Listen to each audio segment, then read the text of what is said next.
विचार करो। या सामने बैठ के सुनोगे तो तुम्हारी मर्जी का असर बच्चों का ये रोता गुनाहों को कबूल करता है। मैंने कितना किया, कितना बड़ा किया, कितना बड़ा किया, कितना बड़ा किया, कितना शुक्रिया, कितना शुक्रिया। वैसे शैतान को किसी के बारे नहीं है। इससे बड़े बड़े ऋषि मुनियों को, योगियों को, महर्षियों को, कर्मचारियों को धराशायी कर दिया। ऐसा ये शैतान मन हमारे सबके मंदिर में रह रहा है। हमने आपने इसको आसन निकाल पड़ा, इस पर कोई तो नहीं कर पाया। ये जो जैसा चाहता है हमारे आपके मन को साथ में, शरीर को साथ में लेकर अगर काम की इच्छा हुई तो काम की इच्छा को पूरी करा दिया, क्रोध की इच्छा हुई तो क्रोध की इच्छा को पूरी करा दिया, लोभ अहंकार की इच्छा हुई तो लोभ अहंकार को पूरा करा दिया। हम आप इसका कुछ नहीं कर सकते। और मैं अंदर बैठा हुआ हम कहते पड़ोसी खराब, ये खराब, वो खराब, ये बुरा, वो बुरा, ये अच्छा नहीं, वो अच्छा नहीं, लेकिन कभी ये नहीं कहते कि हमारा मन ही खराब है। ये बुरा ही क्यों सोचता है, ये बुराई ही क्यों करता है, ये बुरे कामों की तरफ क्यों ले जाता है, ये सच्चाई की तरफ क्यों नहीं आता है, इतना ये खराब, इसको हम कभी खराब कहते ही नहीं। यही हमारी नासमझी है।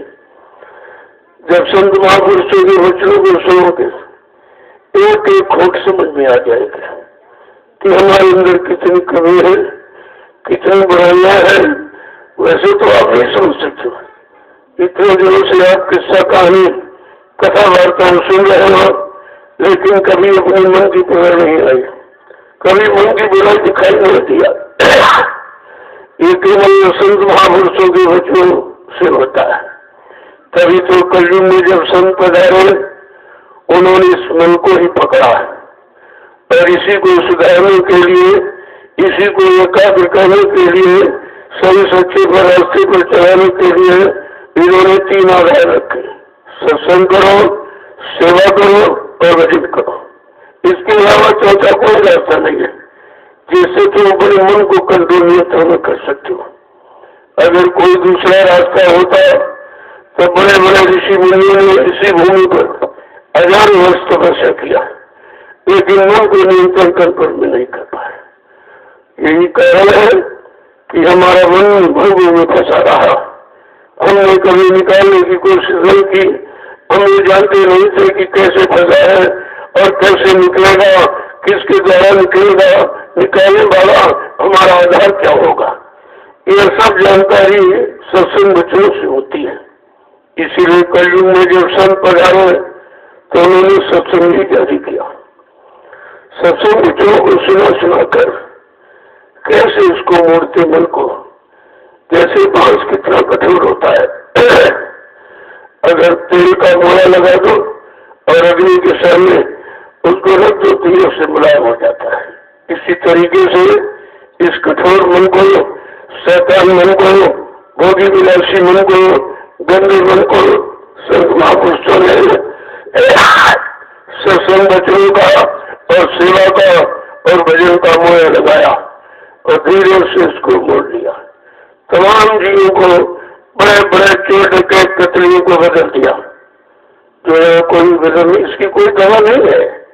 ये केवल संत महापुरुषों के वचन ही है जिनमें शक्ति और ताकत है, वो आकर्षण मैग्नेटिक पावर है कि मतलब वो वचनों को सुना करके इसको अपनी तरफ मोड़ देते हैं और इसको सही सच्ची दिशा दे देते हैं। तब वही मन चलने के लिए तैयार होता है। जय गुरुदेव, जय गुरुदेव, जय गुरुदेव, जय गुरुदेव नाम किसका, जय गुरुदेव नाम किसका, जय गुरुदेव नाम किसका, प्रभु का प्यारा नाम, सम्राट दाता दयालु पूज्य स्वामी जी महाराज, आज के इस प्रातःकालीन नैमिषारण्य की तपोभूमि पर लघु सत्संग में सम्मिलित होने वाले समस्त सत्संगी प्रेमीजनों, बड़ा सौभाग्य का समय होता है जब संत महापुरुषों का मिलन होता है, उनका दर्शन दीदार, उनके वचनों को सुनने का मौका, उनकी के द्वारा नाम की युक्ति आराध्य सुकुम परमार्थ सेवा पर चलने का कभी कभी किसी किसी को मिलता है और मिलता है तो समझ में किसी किसी जाता है। कितने जीव पड़े हुए हैं क्या वो समझ रहे हैं? कितने मानव जीवन पाए हुए हैं क्या मानव जीवन को सार्थक बना रहे हैं? ये सब विचार विषय है। जब सत्संगों में आओगे तभी आप विचार कर सकते हो, क्योंकि ये विचार सत विचार, अच्छे विचार और किसी से प्राप्त नहीं होते, केवल संत महापुरुषों की वचन वाणी से ही मिलते हैं। तभी तो कलयुग में संतों की महिमा और यहाँ किसी की महिमा नहीं, न ऋषियों की, न मुनियों की, न योगियों की, न महर्षियों की, न ब्रह्मचारियों की, न तारी शक्तियों, न ज्ञानी विज्ञानियों की।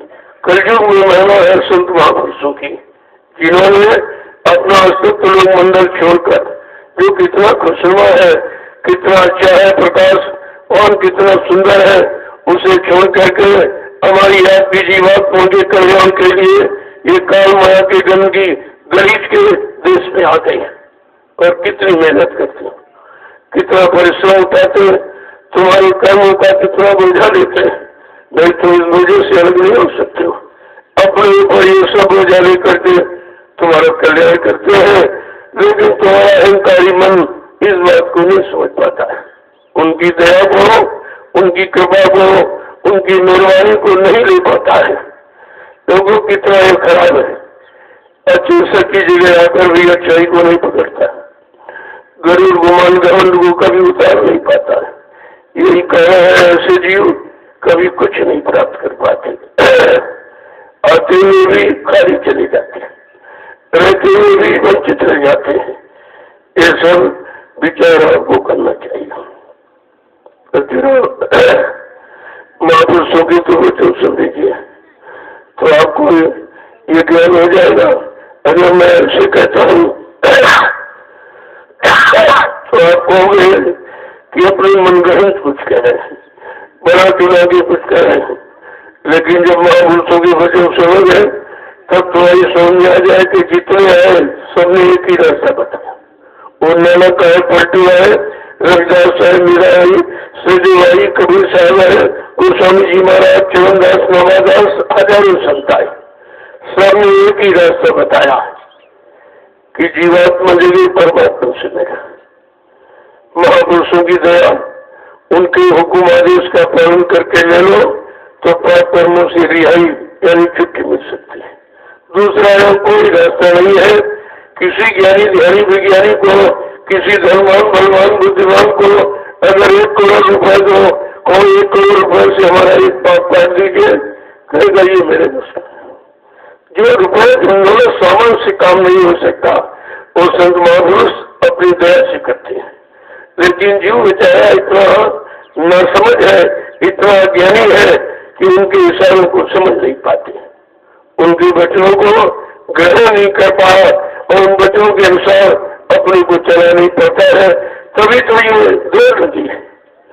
देर तो उसी बात की है, जिस दिन तुम जाग जाओगे, चेत जाओगे, खड़े हो जाओगे, सही सच्चे रास्ते पर चल पड़ोगे, उसी दिन अपने घर को पहुंच जाओगे। जब तक ये काम नहीं होता है कुछ नहीं होगा। तुम कितनी मेहनत करो, तुम्हारी मेहनत से कुछ नहीं होगा। तुम्हारी मेहनत तो भोगों की तरफ जाने की है, भोगों की तरफ बसने की है, वहीं रहने की है। तुम्हारी मेहनत निकलने की नहीं है, क्योंकि निकलने का रास्ता किसी ने आपको बताया नहीं था। तभी लिखा है गिरी बदरिया पाप की बरस रहे अंगार और संत नाते जगत में तो जन्मत संसार। अगर संत महापुरुषों का आगमन इस भारत भूमि पर न हुआ होता तो इन जीवात्माओं को कभी काल माया के दिल से छुटकारा मिलने वाला नहीं था, कर्मों के जाल से निकलने वाला नहीं था, जन्म मरण से हटने वाला नहीं था। कितने युगों का भूला बिछड़ा काम हमारे संत महापुरुष कराते हैं, लेकिन हम ऐसे अपने हमदर्दी को, ऐसे सुचिंतक को, ऐसे रहबर रहमा को हम समझ नहीं पाते। ये कौन है, क्या है, क्योंकि इतनी सादगी में रहते हैं और आपसे मिलते जुलते रहते हैं, कोई परहेज नहीं करते। आपके पाप कर्मों की गंदगी से कोई परहेज नहीं करते, नहीं तो जीव तो छूने के लायक नहीं है, इतना गंदा है।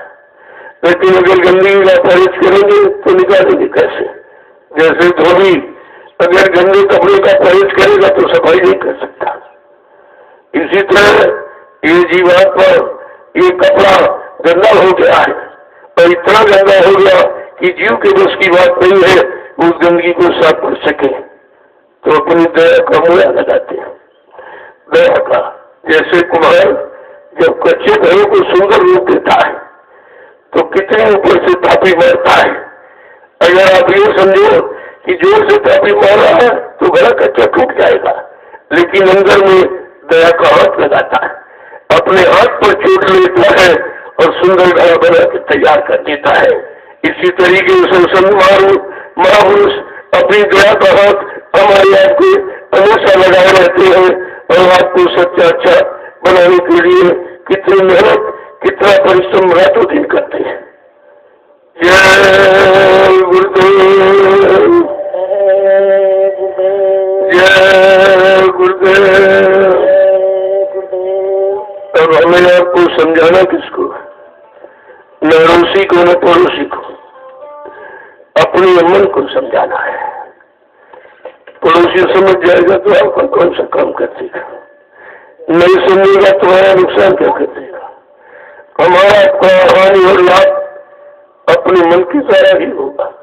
जितनी जल्दी से मन को समझा लो, उधर भोगों से हटाकर इधर नाम योग की साधना में लगा दो, उतनी जल्दी ये ठीक हो जाएगा। आपके पास साधन है, शरीर साधन है, इसको पाक सामने मत पवित्र रखो, इसको भोगों से बचा के रखो तो निरोग रहेगा। जितने दिन निरोग रहेगा उतने दिन ज्यादा आप भजन कर पाओगे, सत्संग सुन पाओगे, सेवा कर पाओगे। अगर ये विषय भोगों में फंसकर रोगी हो गया, कमजोर हो गया, तो न सत्संग सुन सकते हो, न सेवा कर सकते हो, न भजन कर सकते हो। केवल आपको अपनी शक्ति को संभाल के रखना है और कुछ नहीं करना। जो शक्ति आप अज्ञानता भूलवश भोगों में पानी की तरह नाली में बहा रहे हो, इसी को रोकना है। अगर ये रोकना सीख लिया तो बहुत जल्दी काम हो जाएगा, क्योंकि बगैर शक्ति के तो कहीं काम नहीं हो सकता। शक्ति ताकत ही तो काम करेंगे, यही तो ऊर्जा आपको शरीर की है और ऊर्जा को आपने मतलब यानी अनावश्यक कोई जरूरत नहीं गरीब आप करते रहते हो। चलो एक बच्चे की आवश्यकता, एक बच्चा पैदा कर लिया, दो की जरूरत तो दो कर लिया, तो ये जो हमारी सामर्थ्य शक्ति है, हमारे पास बच्चों को पालन पोषण का अच्छा साधन इसको बनाने का है कि नहीं है। और जब जरूरत नहीं तो इस शक्ति को बर्बाद मत करो। ये ऊर्जा कहीं तैयार नहीं होती है। वैज्ञानिकों ने कोई ऐसी मशीन नहीं बनाई है कि रोटी दाल सब्जी डाल दो तो ब्लड बना दे, खून बना दे। अभी ऐसी मशीन तैयार नहीं है। जब 40 दिन आप संतुलित आहार करोगे जो शरीर के लिए जरूरी है, तब 1 किलो ब्लड बनता है, खून बनता है। 1 किलो जब खून रिफाइन होता है तो 1 पेड़ा बीर और रज का निर्माण होता है। तो कितना कीमती तत्व है जिसे हम अज्ञानता में ऐसी मजाक में ऐसे सब बातें घूम रहे हैं। यही कमजोरी का कारण है। जब तक शक्ति ऊर्जा नहीं होगी आप कोई काम नहीं कर सकते, इसी की जरूरत है। तो संत महापुरुषों ने घर गृहस्थी में रहने का आदेश दिया, बाल बच्चों के साथ रहने का आदेश दिया, लेकिन यह कहा थोड़ा संयम से रहो। जब संयम से नहीं समझता है तो कहा 3 महीने में होते हैं 29 दिन बच्चों का पालन करो, तब भजन करो। जब 1 दिन बिगड़ जाए तो भजन करो। आपकी समझ में आ जाएगा कि मन मतलब कब काम करता है, कब ठहरता है। अगर इसी का निर्णय सही दे दिया तो काम हो जाएगा। बिना ब्रह्मचर्य के कोई परमात्मा की प्राप्ति कर ही नहीं सकता है। कितना प्रयास कर लीजिए आप, लेकिन जिसके द्वारा जो चीज मिलती है जब तक वो आप संचय नहीं करोगे तब तक उस चीज की प्राप्ति नहीं हो सकती। तो महापुरुषों ने कहा अपने शैतान मन को जो भोगों में लगा कि तुम्हारी शक्ति का ह्रास कर रहा है, बर्बाद कर रहा है, केवल उसी को रोकने की मोड़ने की जरूरत है, और वो भी संत वचनों के द्वारा हो, अपने अनुसार नहीं मोड़ सकती बात। तो समझा के क्या कह रहे हैं, मन को समझा रहे हैं, और मन हमारे आप सबके पास है। तो ये सबके लिए तो समझौती हुई, सबके लिए चेतावनी हुई। क्या कह रहे हैं कि तजो मन ये दुख सुख का धाम, जो मन ये दुख सुख का धाम, तजो मन ये दुख सुख का धाम, तजो मन ये दुख सुख का धाम, लगो तुम चढ़ कर अब सतनाम, लगो तुम चढ़ कर अब सतनाम, लगो तुम चढ़ कर अब सतनाम, लगो तुम चढ़ कर अब सतनाम। जो तू अपना लगाओ शरीर से रखे, इसमें सुख और दुख ये दोनों का है, लेकिन स्थायी कुछ नहीं। तो ऐसी उन्होंने रचना से अपने को हटा और चल, मैं तुझे सच्चे देश पहुंचा दूंगा। जो असली तेरा धाम है मैं तुझे तेरे घर पहुंचा दूंगा, लेकिन इधर से निकल। आगे क्या कह रहे कि दीनाचार तन संग बसेरा, दीनाचार तन संग बसेरा, दीनाचार तन संग बसेरा, दीनाचार तन संग बसेरा, फिर छूटे ये ग्राम, फिर छूटे यह ग्राम, जो मन ये दुख सुख का धाम, जो मन ये दुख सुख का धाम, लगो तुम चढ़ कर अब सतनाम, लगो तुम चढ़ कर अब सतनाम। तुमने जो अपना आधार वही ठहरने का ये शरीर का बनाया है, इनमें तुम 4 दिन रह सकते हो। 4 अवस्थाएं हैं, बचपन, किशोरावस्था, जवानी और बुढ़ापा का। ये 4 दिन तो बसेगा, इसके बाद इस गांव से तुझे निकाल दिया जाएगा। ये कलयुग का गांव है और तू तो विधान करेंगे वाला ऐसी बात पर तू सतयुग निवासी है। तुम दोनों मुसाफिर हो, तुम कैसे बात से हो अज्ञानता में। कहा यहाँ तो 4 दिन के अलावा तू रह नहीं सकते। तो वो किस तरह से समझा के कह रहे हैं, आगे क्या कह रहे हैं कि धन तारा सुत नाती कहिए, तारा सुत नाती कहिए, धन तारा सुत नाती कहिए, धन तारा सुत नाती कहिए, ये नहीं आवे काम, ये नहीं आवे काम, जो मन ये दुख सुख का धाम, जो मन ये दुख सुख का धाम। लगो तुम चढ़ कर अब सतनाम।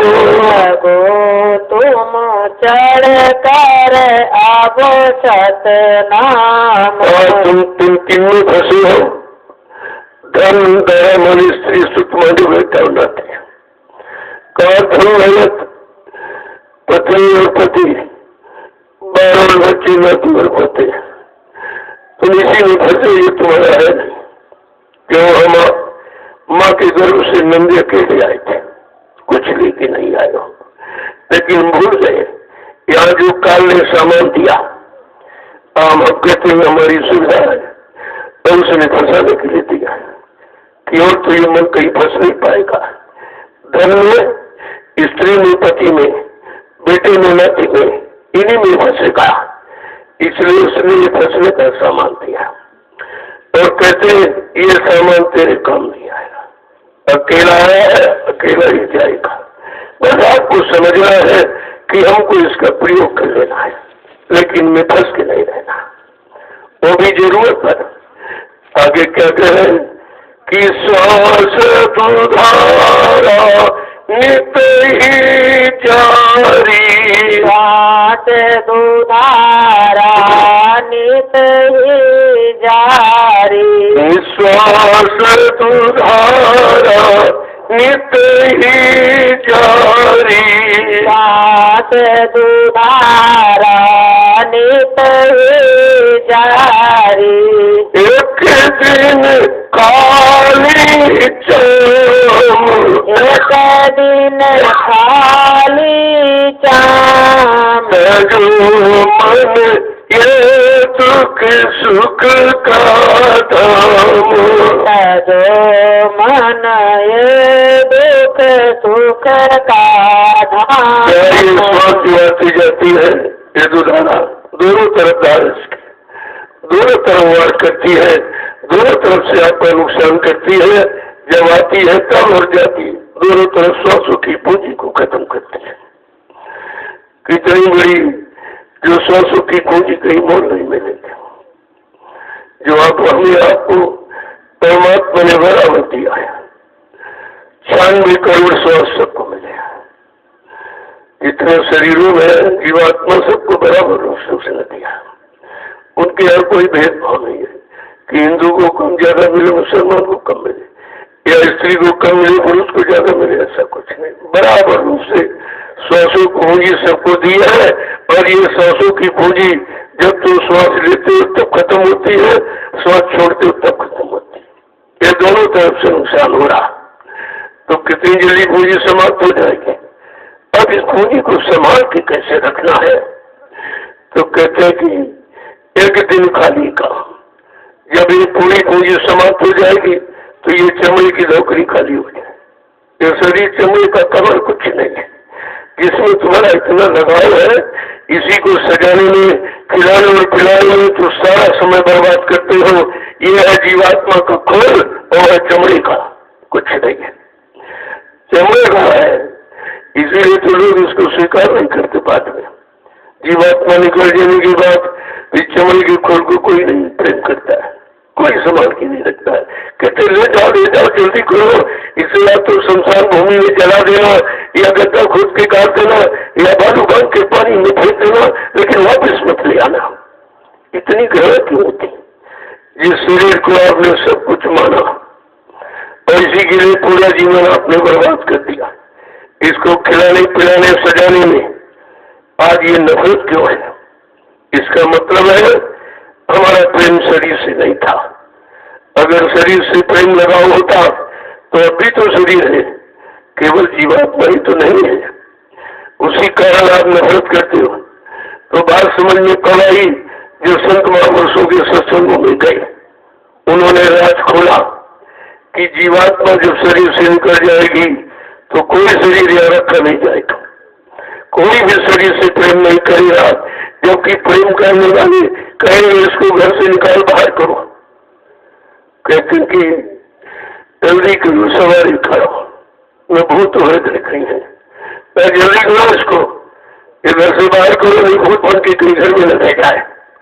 कितनी नफरत, जिससे इतना प्रेम, इतना लगाओ, सारा जीवन इसी में लगा दिया, अंत में ये नफरत क्यों हो रही है? इसका मतलब है कि शरीर से आपका लगाव नहीं था, वो अज्ञानता थी, भूल भ्रम था, स्वार्थ लालच था आपका प्रेम लगाव जीवात्मा से था। जीवात्मा के निकल जाने के बाद ये सारे शरीर मुर्दे हो जाते, चाहे पशुओं का हो, पक्षियों का, कीड़े मकोड़ों का, जंगली जानवरों का, आदमी इंसान का। जब जीवात्मा निकल जाएगी तो ये शरीर मुर्दा हो जाएगा। इसका मतलब जीवात्मा ही सब कुछ, वही हमारी थी, वही नहीं रही, तब हमारापन, हमारा लगाव, हमारा अपनापन सब समाप्त हो जाता है। लेकिन आज तक हम ये नहीं समझ पाए कि जीवात्मा ही हमारी थी और हमारा कुछ नहीं था। तो अपनी जीवात्मा के लिए आपने क्या किया? किसी ने बताया नहीं था। ये तो संत महापुरुष आए, उन्होंने जीवात्मा का राज रहस्य खोला कि उस शरीरों में जीवात्मा ही मूल ऊर्जा और ताकत है। जितनी ऊर्जा ताकत शरीर से निकल जाएगी, शरीर मुर्दा हो जाएगा, फिर इसको ले जाकर सब चीज इससे छीन लेंगे। कपड़े छीन लेंगे, कोई जेवर है वो भी छीन लेंगे, रुपया पैसे वो भी निकाल लेंगे, इसे नंगा करके फिर शमशान भूमि में जला के राख कर देंगे। कितना बड़ा अपमान! अगर किसी को नंगा करके जलाया जाए, क्या इससे बड़ा और कोई अपमान है? और ये अपमान सबका हो रहा है। आप रोज नित्य देख रहे हो, परिवार में, समाज में, गांव में, शहर में, मोहल्लों में, आप रोज देख रहे हो कि कितने लोग नंगे करके जलाए जा रहे हैं। कोई हमदर्दी नहीं है, कोई लगाव नहीं है, कोई अपना नहीं है, यानी पराये से भी ज्यादा पराया बनकर लोग इसको जलाते हैं। अगर ये संत महापुरुषों के वचनों से ये सच्चाई का ज्ञान हो जाए, असलियत की पहचान हो जाए, तब हम अपने इस मानव जीवन को दोबारा फिर जलाने की योरी में नहीं आने देंगे।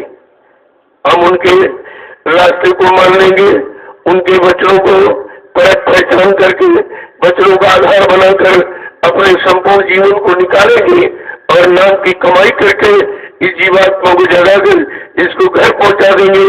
तभी इस क्रूर शरीरों में कभी नहीं आएगा, न कभी जलाई जाएगी, न कभी मारी पीटी जाएगी। प्रभु कितना बड़ा काम करने के लिए संत महापुरुष है, और आप उन्हीं को नहीं पहचान पाते, उन्हीं को अपना नहीं बना पाते। जो तुम्हारा सर्वस्व है उसको आप अभी कुछ समझते ही नहीं हो। आगे क्या कह रहे हैं कि मसक समान जान ये देही, जान ये देही, मसक समान जान ये देही, मसक समान जान ये देही, बहती आठों बहती आठों जो मन ये दुख सुख का धाम, जो मन ये दुख सुख का धाम, लगो तुम चढ़ते अब सतनाम, लगो तुम चढ़ कर अब सतनाम। समझा कि कह रहे शरीर को मशक के समझ जाना। जैसे राजस्थान में चमड़े की मशक, पानी पीने के लिए वहाँ पानी का अभाव है, तब तो पानी भरते तो ये भूल जाती है मशक, और पानी निकल जाता पिचक जाती। ठीक इसी तरह ये मशक समान देही शरीर है, जब श्वास आती तो भूल जाती, श्वास निकल जाती तो पिचक जाती, और एक दिन हमेशा के लिए श्वास निकल जाएगी तो हमेशा के लिए पिचक जाएगी। कहा फिर इसको कोई रखेगा? कितनी बड़ी बात कह रहे हैं, फिर इसको कोई नहीं रखेगा जिसे तुम अपना समझ रहे हो। हम आज तक यही नहीं जान पाए कि अपना क्या है, पराया क्या है, हमारा क्या है, घर क्या है। अगर इसी बात को समझ लेते हैं तो इतना ये मानव जीवन हमारा व्यर्थ नहीं चला जाता। ये तो संत महापुरुषों ने अपने सत्संग वचनों को सुना कर हमारे में समझ पैदा की, तब हम समझ पाए कि असलियत क्या है। आगे क्या कहे कि तू अचेत गाफिल रहता, तू अचेत गाफिल रहता, तू अचेत गाफिल रहता, तू अचेत गाफिल रहता, सुने मूल कलाम, सुने न मूल कलाम, तजुमन ये दुख सुख का धाम, तजुमन ये दुख सुख का धाम, लगो तुम चढ़कर अब सतनाम, लगो तुम चढ़ कर अब सतनाम। समझदारी न होने के कारण हम अचेत हैं, हम गाफिल हैं, हम भोगों में इतने अलमस्त हो गए कि असलियत को भूल गए, शरीर की कीमत को भूल गए। देखिए ये सब अज्ञानता ने कर दिया है। तभी का संत नाते जगत में तो जन्मता संसार। संत महापुरुषों का आगमन इस भारत भूमि पर न हुआ होता तो इन जीवात्माओं को काल माया के दोष से जन्म मरण से कोई छुटकारा नहीं दिला सकता था। कहते तुम अचेत हो, लापरवाह हो, मतलब तुम्हारी समझ में कुछ नहीं आ रहा कि शरीर सच्चा है कि शरीर को चलाने वाली चेतन ऊर्जा शक्ति जीवात्मा सच्ची है। अभी हम सच्चाई और झूठ को नहीं समझ पाए, नकली और असली को नहीं जान पाए। कहते तुम अचेत हो, तुम अज्ञानी हो, तुम्हारे में कोई ज्ञान ध्यान भान नहीं है, इसलिए तुम गाफिल हो गए हो और संत महापुरुषों के मूल कलाम को नहीं सुनते हो। जो मूल यानी मुख्य बात आपको बताने आए, उनके उस कलाम पैगाम संदेश को तुम सुनते ही नहीं हो। जब सुनते नहीं हो तो जगोगे कैसे, चेतोगे कैसे, खड़े कैसे होगे, चलोगे कैसे, अपने घर कैसे पहुंचोगे।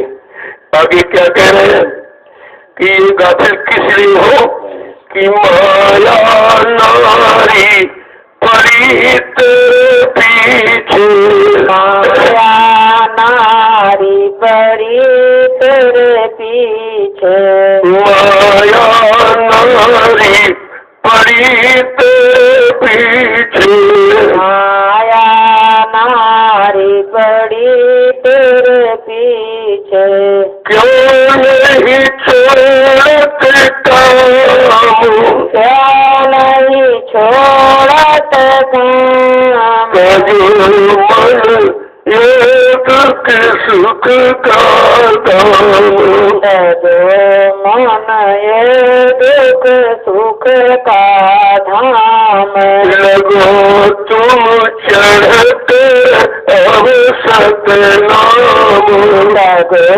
तुम चढ़ कर अब सतनाम। तुझे गाफिल अचेत कौन की है, मैं रूपी नारी तेरे साथ लगी ये तुझे गाफिल कर दे।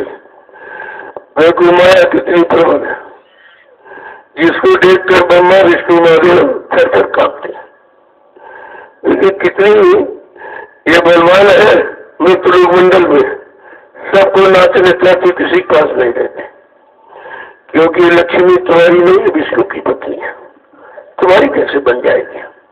तुम्हें तो केवल खुश करती है, रुलाती है, खुश करके रुलाती है, आ जाती खुश हो जाते, चली जाती रोने लगती हो, न हंसने देती न रोने देती है। ये मतलब यानी कैसी मिलोनी रचना है कि आपको स्थिर रूप से कहीं रहने नहीं देते। कितना तड़पाती है, कितना रुलाती है। कहते हैं माया नारी पड़ी तेरे पीछे, क्यों नहीं छोड़त काम, अरे इस काम को तू क्यों नहीं छोड़ रहा है, क्यों इसके चक्कर में पड़ा है, दूसरे की स्त्री तुम्हारी कभी नहीं हो सकती है। आगे कहते हैं कि छुटकारा कौन दिलाएगा, शिव चतुरानंद देख दिलाई अपर जीव के लेखे माई। जब ब्रह्मा विष्णु महादेव जिनको विधि हरिहर कहा, एक सृष्टि करता, एक पालन करता, एक संहार करता, ये तीनों माया को देख के थर कांपते हैं। तो ये कलयुग का कमजोर के अंदर किसी कैसे बचेगा? का इसको बचाने वाले कौन होंगे? कि बिन गुरु दया छुटो नहीं आसे, बिन गुरु दया छुटो नहीं आसे, बिन गुरु दया छुटो नहीं आसे, बिन गुरु दया छुटो नहीं आसे। भजो गुरु का नाम, गुरु का नाम, भजो मन ये सुख सुख का धाम, भजो मन ये दुख सुख का धाम। लगो तुम चढ़ अब सतनाम, लगो तुम चढ़ कर अब सतनाम।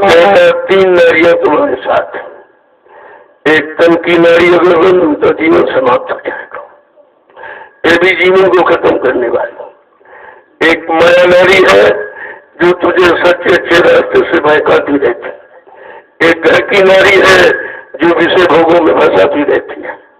इन तीनों से छुटकारा या कोई नहीं दिला सकता है जब तक समय के सतगुरु दया की दया नहीं मिलेगी। सतगुरु की दया से छुटकारा मिलेगा। और सतगुरु एक गुरु होते हैं, सतगुरु समय का एक ही आता है, 2-4 नहीं आते। तो गुरु बहुत आते हैं। गुरु माने ज्ञान कराने वाला, अच्छे बुरे की पहचान कराने वाला, माँ बहन बेटी बहू की पहचान कराने वाला, पाप और पुण्य की पहचान कराने वाला, और रात पर धन दौलत मान सम्मान अधिकार दिलाने वाला और पूजा कराने वाला। गुरु केवल इतना ही काम कर सकता है। और सतगुरु, सत माने ईश्वर, गुरु माने मिलाने वाला, जो ईश्वर ब्रह्म पार ब्रह्म महाकाल सतगुरु से मिलाए, दर्शन दीदार कराए, पाप कर्मों से छुटकारा दिलाए, आवागमन से रहित कराए, उसे सतगुरु कहते हैं। कितने बड़े सौभाग्यशाली हम आप हैं कि हमें आपको समय के सतगुरु मिल गए, लेकिन हमने आपने उनकी महिमा नहीं जानी, उनको जाना माना पहचाना नहीं, उनकी दया को नहीं ले पाते। वो दया देते तो फेंक देते हो, क्योंकि तुमको लेना नहीं आता। कहा एक तो लेना नहीं जानते हो, अगर दया करके दे दे तो तुम फेंक देते हो, तुम रखना नहीं जानते हो। इतने कमजोर जीवों को पर कौन दया कर सकता है? किसी ने पकड़ा इनको, इतने पापी कुकर्मी गंदे से गंदे जीव जिनको किसी ने पकड़ा नहीं है, उनको सतगुरु दया ने पकड़ा और कहा इनको सत्संग सहता से धो मांझ कर, सत्संग के जल से इनको साफ करूंगा, फिर इनको सेवा में लगाऊंगा, बचे कुचे कर्म सेवा से उतारूंगा, जो शेष रह जाएंगे वो सुमिरन और भजन के द्वारा उतारूंगा, इनको पास से निर्मल पवित्र करके इनके घर पहुंचाऊंगा। प्रभु कितना बड़ा काम करने के लिए आए। ऐसे हमदर्दी, ऐसे सुचिंतक, ऐसे सहयोगी रहमा को हमने अब पहचाना ही नहीं। जो हमारे लिए आए, हमारी जीवात्मा के कल्याण के लिए आए, हमारे द्वारा किए गए पाप कर्मों की माफी दिलाने आए, लेकिन ऐसे सम्राटा था दयालु को हमने पहचाना नहीं है। आगे क्या कह रहे हैं कि गुरु का ध्यान धरो हृदय में, गुरु का ध्यान धरो हृदय में, गुरु का ध्यान धरो हृदय में, गुरु का ध्यान धरो हृदय में। मन को राखो थाम, मन को राखो थाम, भजो मन ये दुख सुख का धाम, भजो मन ये दुख सुख का धाम। लगो तुम चढ़ कर अब सतनाम। लगो तुम चर कर अब सतनाम। तुम्हारी इतनी फिक्र रखते हैं, तुम्हारे बड़ी तीन दया करते हैं, उनका ध्यान करो। आज तक तुमने जिनका जिनका ध्यान किया सबने तुम्हारा नुकसान ही किया, किसी ने लाभ नहीं दिया, सब नुकसान कराने वाले हैं। कहते कि जब गुरु का ध्यान करोगे, इसीलिए महापुरुषों ने समझा के क्या कि ध्यान करने से, किसका ध्यान करने से लाभ मिलेगा।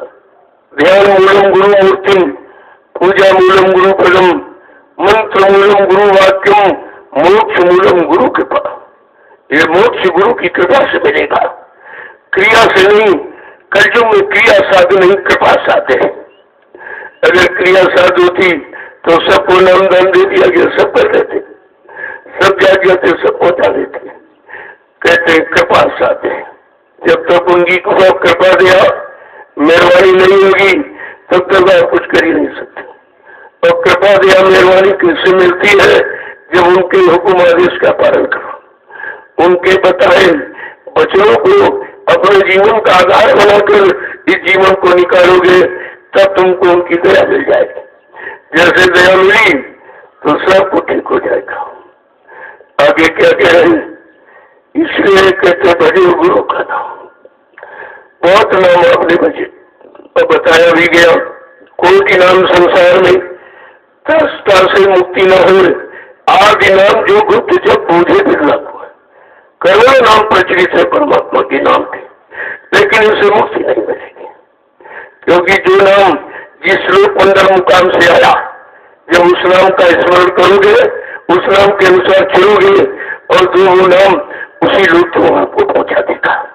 लेकिन तुम्हारा मन त्रिकुटी धाम का है, जीवात्मा सत्यलोक निवास है, तो वहां जब तक नहीं पहुंचेंगे तब तक असली तनी धाम न पहुंच कर ही उनको असली धाम मिल सकेगा।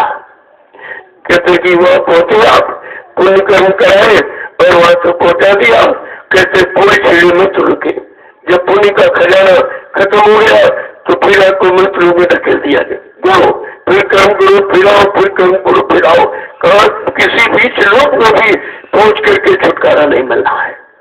छुटकारा जब तक असली घर का कोई इधर नहीं आएगा, उधर से इधर जीवात्मा के घर का, जीवात्मा के लोक मंडल मुकाम का जब तक कोई नहीं आएगा तब तक जीवात्मा को उसके घर नहीं पहुंचा सकता है। इसीलिए कहा ब्रह्मा जी ब्रह्मलोक का सुखानंद उठा रहे, उनकी जीवात्मा जोगी घर पहुंची।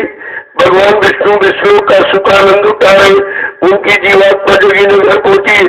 भगवान शंकर शिवलोक का सुखानंद उठा रहे, उनका तीसरा नेत्र तो खुल गया, लेकिन आगे के लोगों का रास्ता बताने वाला कोई सदगुरु नहीं मिला, वो भी बेचारे फंस के रह गए। भगवान राम साकेत लोक का सुखानंद उठा रहे, उनकी जीवात्मा जोगी घर पहुंची। भगवान कृष्ण गोलोक का सुखानंद उठा रहे, उनकी जीवात्मा जोगी घर पहुंची। देवी देवता देवलोक का सुखानंद उठा रहे, उनकी जीवात्मा जोगी घर पहुंची। क्योंकि जीवात्मा को जगाने का अधिकार संत सदगुरु को है, किसी को नहीं। प्रभु कितनी बड़ी चीज आपको मिल गई, बिना मांगे बिना बुलाए, और आपको मिली लेकिन आपने कदर नहीं किया। अब भी नहीं कदर करते हो, अभी है गुमान करते हो, गरीब गुमान घमंड करके रहते हो। क्या पाओगे, क्या पाओगे, क्या मिलेगा? दरबार पर आकर भी तुम खाली लौट जाओगे। आगे समझा के क्या कह रहे हैं? इसलिए बचे गुरु का नाम। जो गुरु ने नाम, नाम माने रास्ता, नाम माने आधार, जो गुरु सदगुरु ने दिया है वो तुम्हारा सच्चा आधार है, तुम्हारे मन का भी और जीवात्मा का भी। इस आधार को पकड़कर ये दोनों को अपने घर पहुंचाएंगे। आगे क्या कह रहे हैं कि ये सदगुरु दयाल करेंगे क्या है कि वे दयाल तेरी दया विचारे, दयाल तेरी दया विचारे, दयाल तेरी दया विचारे, दयाल तेरी दया विचारे। हर तुम करे करें संभाल। जो मन ये दुख सुख दाम,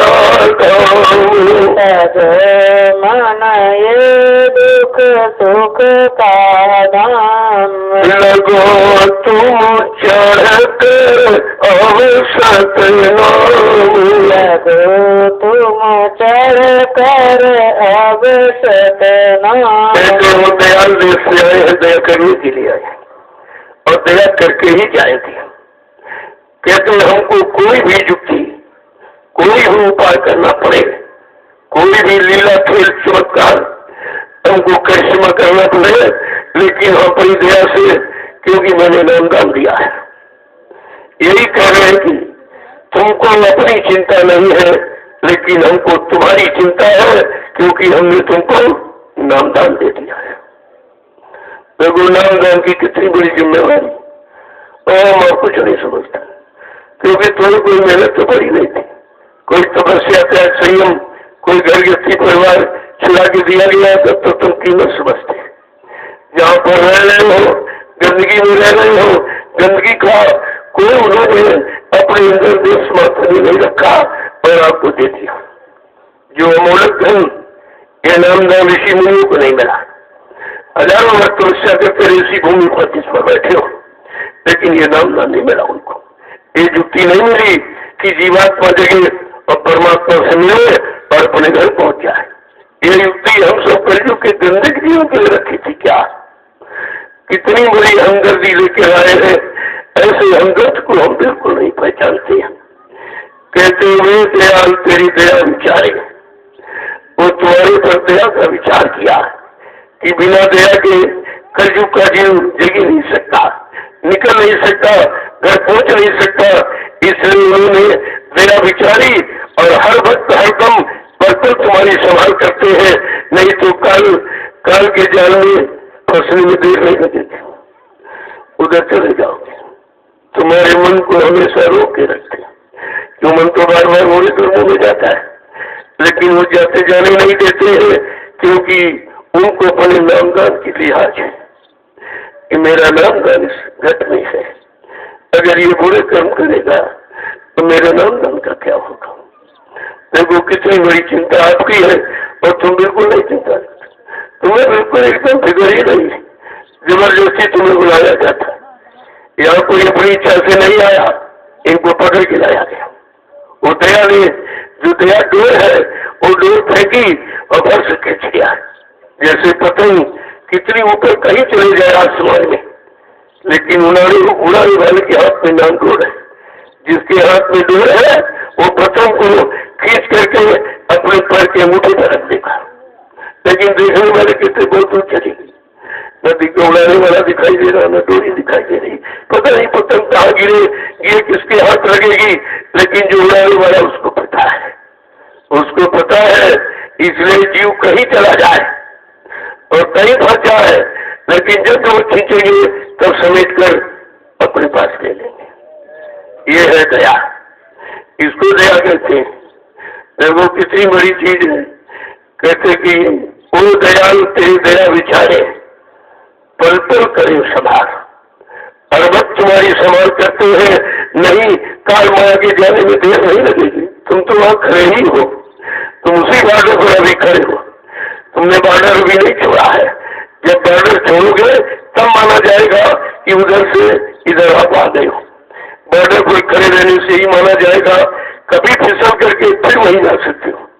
इसलिए बॉर्डर की देखरेख बहुत रखी जाती है कि किसी तरह से बॉर्डर से इसको हटाओ, मैं जरा सोचूं कि अभी गिर जाएगा, फिर वहीं चला जाएगा। देखो कितनी बड़ी बात। आगे क्या करे कि छोड़ भोग क्यों लोग बसाए, छोड़ भोग क्यों रोग बसाए। छोड़ भोग क्यों लोग बसाए, छोड़ भोग क्यों रोग बसाए।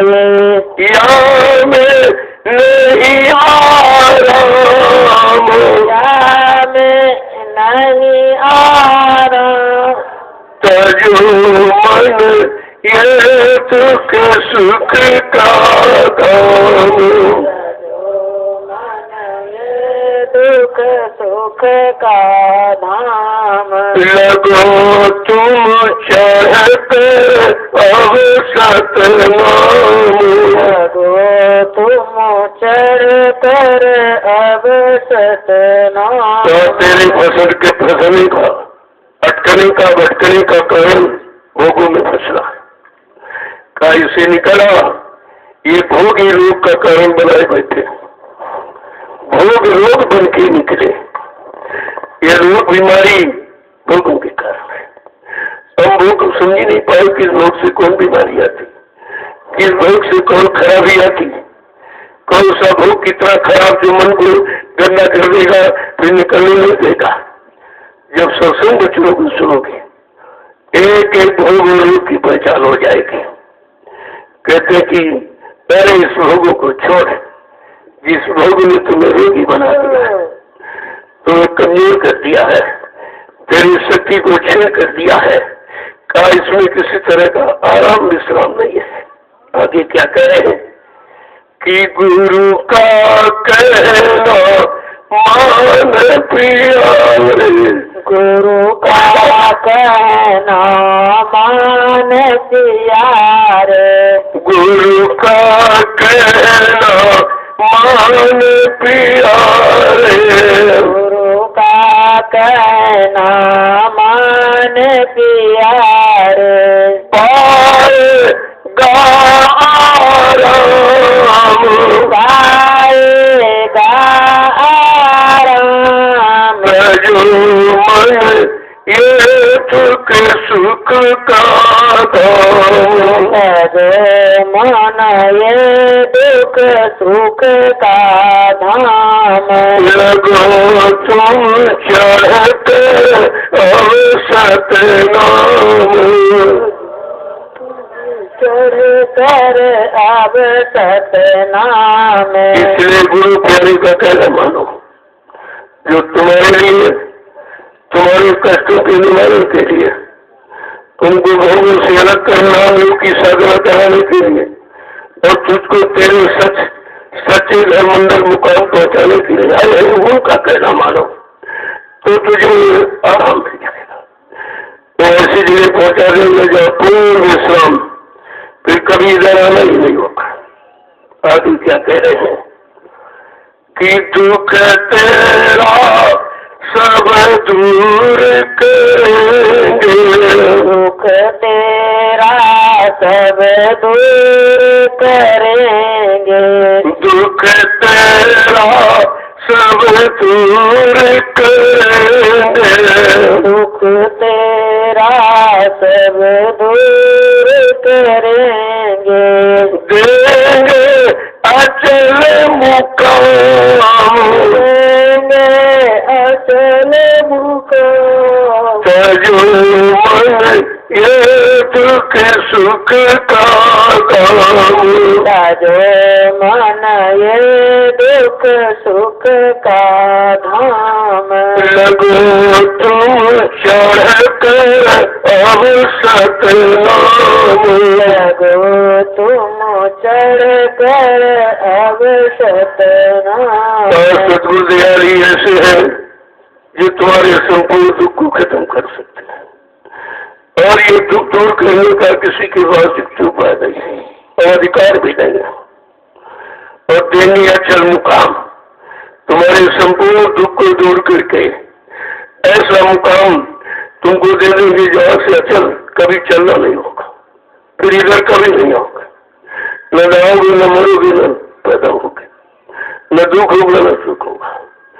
यदि मतलब ये सारी बीमारी है भोगों की, और जब तक ये देश नहीं छूटेगा इन भोगों से आप अलग नहीं हो सकते।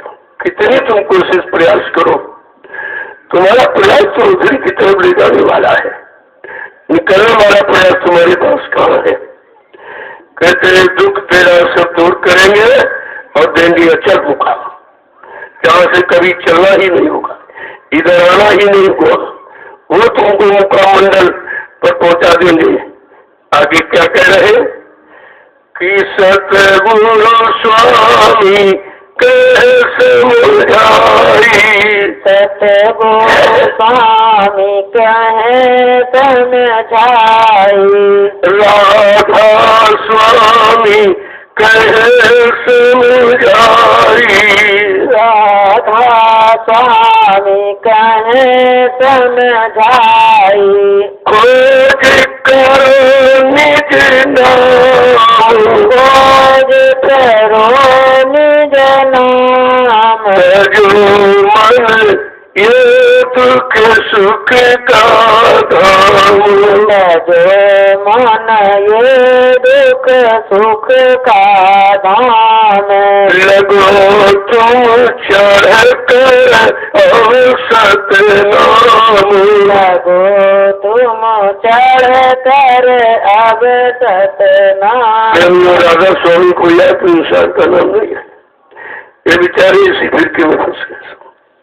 राधा माने जीवात्मा, स्वामी माने मालिक।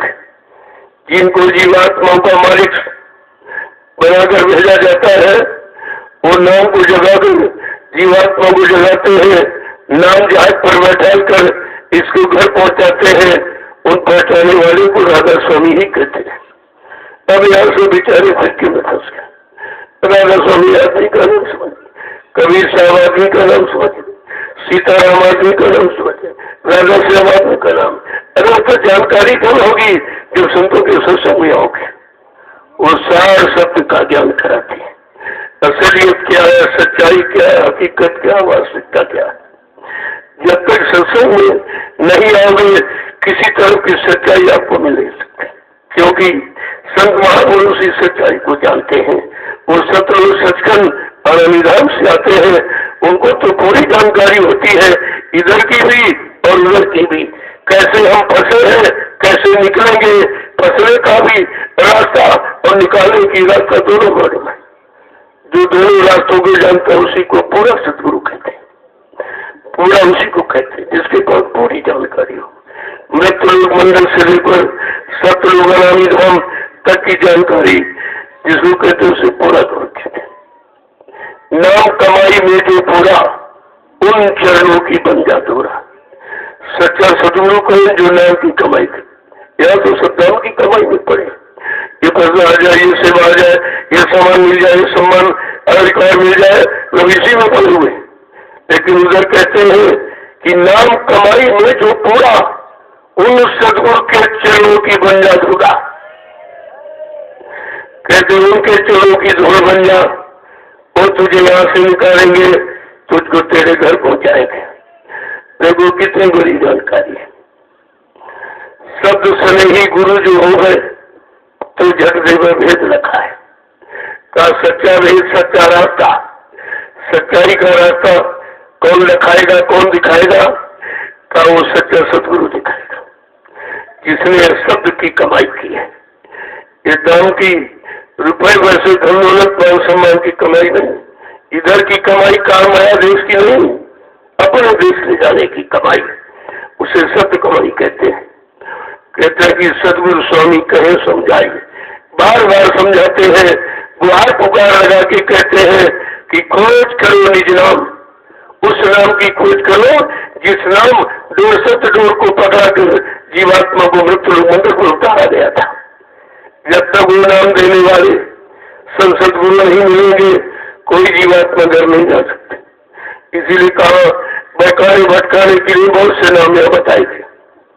कोटि नाम संसार में तासे मुक्ति न हो, आदि नाम जो गुप्त जब बूझे बिरला को। वो तो कोई बिरला बिरला पूछता है, कोई बिरला ही जानकारी करता है। इसीलिए कहा जो नाम अभी तक आए एक काल शक्तियों के नाम थे। ये नाम ने काम किया है, लेकिन देश समाज का सुधार किया, धर्म की स्थापना की, दुष्टों का संहार किया, लेकिन किसी जीवात्मा को घर नहीं पहुंचाया और किसी पाप कर्म की माफी नहीं दिलाई। ये दो काम नहीं किया, तो बिना इन दोनों कामों से काम होने वाला नहीं। तो इसीलिए कहा कि एक राम दशरथ का बेटा, एक राम घट घट में लेटा, एक राम का सकल पसारा, लेकिन एक राम इन सबसे न्यारा। वो राम कौन सा है? उसी राम की महिमा संतों ने किया है। कहते वो राम कौन सा है जो राम को लेके आया था? वो कृष्ण कौन सा है जो सबके कष्ट को दूर करने के लिए काल शक्ति को भेजा है? कम से कम ये पहचान, ये जानकारी बिना सत्संग के बात को तो हो ही नहीं सकती। इसीलिए महापुरुषों ने समझा दिया, कहीं काल के नामों में फंस न जाएगी, फिर यही कहीं रह जाएगा। का एक राम तापस्ती तारी, नाम कोट खलकुमत सुधारी।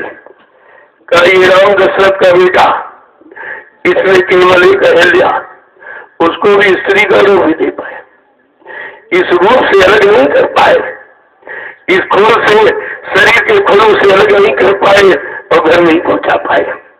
लेकिन जो नाम समय से आया, करोड़ों दुष्टों की मति में सुधार कर दिया। कितना बड़ा काम देखिए। तो समझा इसका राम ने सकही नाम गुण गाई। ये राम भी उस नाम की महिमा को नहीं गा पाए, क्योंकि वो अनामी धाम से नाम आता है। उस नाम की महिमा या कोई नहीं जानता। जो अनामी धाम से इधर आएगा और नाम का परिचय कराएगा, नाम को जगाएगा, नाम को सिद्ध करेगा और नाम से जीवात्माओं को घर पहुंचाएगा, वो अनामी धाम का है। वही नाम पहुंचा सकता, बाकी नाम अपने बड़े लोग तक पहुंचा देंगे। जैसे पुण्य कर्म किया तो वहां पहुंचा दिया, या उनके आदेश हुकुम का पालन किया तो वहां तो पहुंचा दिया। लेकिन जो पुण्य कर्मों का खजाना जब समाप्त हो गया, कहते पूरे छीड़े मृत्यु रोके, फिर वो मृत्यु रूप में धकेल दिया गया। इसका मतलब कोई भी बीच के लोग से कोई भी जीवात्मा घर नहीं जा सकता जब तक कोई अनामी धाम से सच्चा सदगुरु नाम लेके नहीं आएगा, नाम को जगाएगा, सिद्ध करेगा, इस नाम का प्रचार कराएगा, उसी नाम से जीवात्माओं को जगाएगा और नाम का बेड़ा भवसागर में लगाकर जीवात्माओं को उसके घर पहुंचाएगा। का वो सच्चा नाम है, उस निज अपने नाम की खोज करो, तब वो सब जानकारी आपको। लेकिन बिना सत्संग के तो कुछ हो नहीं सकता है। सत्संग जगाएगा, सत्संग तुम्हें खड़ा करेगा, क्योंकि जीव में खुद की ताकत नहीं है। अपने बल से सत्संग जगाएगा, सत्संग खड़ा करेगा, सत्संग चलाएगा, सत्संग ले जाएगा, सत्संग पहुंचाएगा। लेकिन सत्संग मिलना चाहिए। अब तुम सत्संग में बत्संग करते हो, इधर उधर की बातें, अरे बातों से काम नहीं चलेगा। जब तक कोई युक्ति नहीं मिलेगी, किस युक्ति से जीवात्मा जगती है, अपने घर पहुंचती है, वो युक्ति केवल सदगुरु के पास, किसी के पास नहीं, किसी गुरु के पास भी वो युक्ति नहीं है, केवल सदगुरु के पास। कभी कहा बने तो सदगुरु से बने, बिगड़े तो भरपूर। जब कभी बनेगी है जीवात्मा तुम्हारी समय के सदगुरु से बनेगी, नहीं वो सब बिगाड़ने वाले हैं। बिगाड़ने का मतलब यही रखने वाले हैं, इन्हीं में फंसा के रखने वाले, रात पात ढंग दिलाकर फिर तुमको इसी लोग में फंसा के रखेंगे। लेकिन निकलने का रास्ता केवल सदगुरु के पास है। प्रभु कितनी बड़ी जानकारी सत्संग से मिलती और कितनी जानकारी आपको दिखे। इतनी जानकारी मृत्यु मंदिर को किसी ने नहीं, किसी का इतिहास नहीं ऐसा। सम्राट दाता दयालु ने 10 जुलाई 1952 से 2012 60 साल हमने आपको जगाया, चिताया, समझाया, सुनाया और खड़ा किया। लेकिन जीव इतना कमजोर है, फिर वहीं पर गिर पड़ा, फिर वहीं चला गया, उसी स्वार्थ लोभ लालच में फिर फंस गया, जहां से सत्संग सुना के निकाला गया था। नहीं बच्चों को संभाल के रख पाया, नहीं युक्ति को समझ पाया और नहीं उस पर चल पाया, तो फिर वहीं कहीं सब चले गए। 60 साल की मेहनत आपने खराब की और 8 साल ये लीला की बात थी। ये भी आपको उन्हीं बच्चों की जानकारी दी गई। कोई अपनी तरफ से नया वचन नहीं कहा जाता। जो सतगुरुदयाल ने वचन फरमाया, उसी फरमानी वचन की जानकारी दी जा रही, अपनी तरफ से कुछ नहीं किया जाता। यही तो जीवों को समझना चाहिए। जय गुरुदेव, जय गुरुदेव, जय गुरुदेव,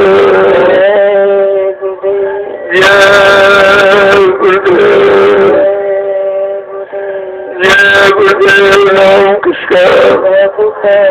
जय गुरुदेव नाम किसका? जय गुरुदेव नाम किसका? प्रभु का प्यारा नाम। जय खड़ा हो जाइए। प्रभु कितनी कमजोरी अभी है। जब तुम खड़े नहीं हो पाए हो तो चलोगे कैसे? चलोगे नहीं तो पहुंचोगे कब? इस पर भी तो ये विचार नहीं कर पा रहे हो। ये शरीर की 3 स्थितियां हैं, खड़ा होना, बैठना और झुकना। खड़ा किस लिए हुआ जाता? सतगुरु दयाल के बच्चों को पकड़ कर खड़े हो जाओ, उनमें बल ताकत हो तुम्हें खड़ा करेंगे। फिर उन बच्चों के प्रसारण के लिए अरे कुछ भी करो, जीवों के काम तो पहुंचा दीजिए। काम तो इसलिए हमें आपको ये करना चाहिए। इसमें तो कोई नहीं, हम निंदा बुराई में फंस गए। जिस गंदगी में थे उसी में थे। वो अपना परिचय दे रहे कि मैं कितने गंदा हूँ जो गंदगी की बात कर रहा हूँ, मैं कितना निंदनीय हूँ जो निंदा बुराई की बात कर रहा हूँ।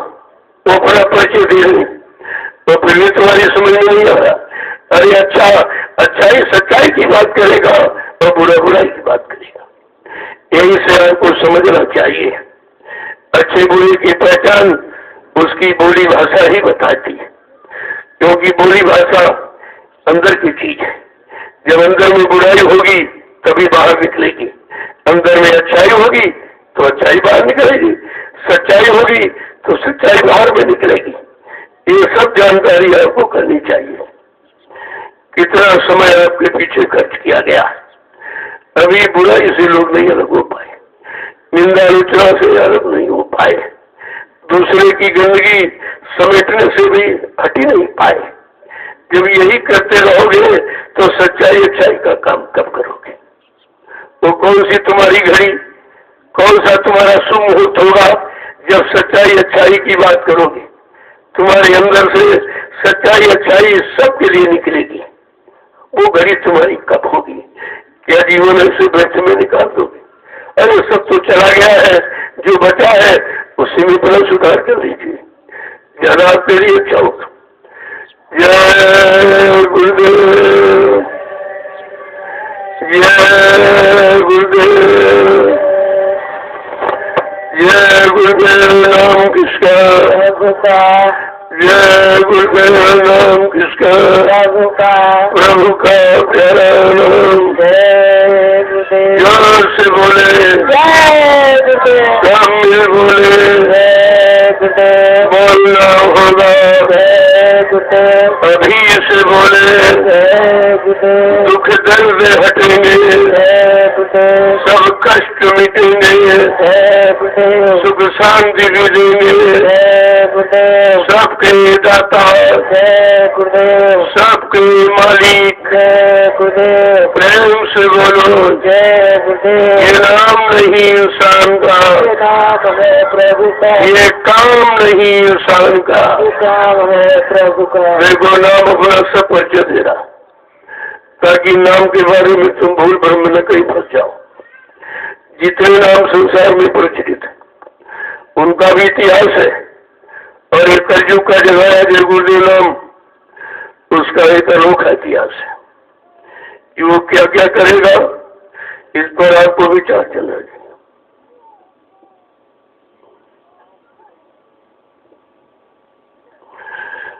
देखो इस बात को थोड़ा ध्यान में रखें। जब ये ध्यान में रखोगे तब तुमको तुम्हारा लाभ तुम्हारे करीब दिखाई देगा। बुराई में चले गए तो बुरा आ जाएगा सामने, भलाई नहीं करोगे तो भला सामने आ जाएगा। कर बुरा तो हो बुरा और कर भला तो हो, ये सिद्धांत है। इसको कोई मिटा नहीं सकता कि बुराई करने वाला क्या कोई अच्छा माहौल बना देगा, क्या अच्छे समाज की स्थापना कर देगा बुराई करके। ये भी आपको समझना चाहिए। इसलिए तुमको तो सत्संग वचन सुनाए गए, सत्य के वचन सुनाए गए। इन निंदा आलोचना बुराई क्या गुरु ने कभी सिखाया है या सीखने के लिए आदेश दिया है या इसका प्रचार करने का आदेश दिया है?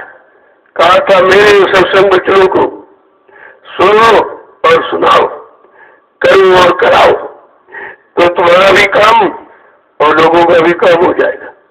जब गुरु का आदेश अच्छे से अच्छे काम का है तो ये निंदा रचना बुराई ये काम से कर रहे हो, अपनी मनमानी अपनी मनमुक्ता में कर रहे हो, इसका कोई लाभ नहीं है, नुकसान होगा और तुम्हारा जीवन व्यर्थ में चला जाएगा। इसलिए सच्चाई को पकड़ो, अच्छाई को पकड़ो। अच्छाई सच्चाई को जब पकड़ोगे जब स्वयं सच्चाई अच्छाई करनी में उतरोगे, ऐसे नहीं पहचान सकते।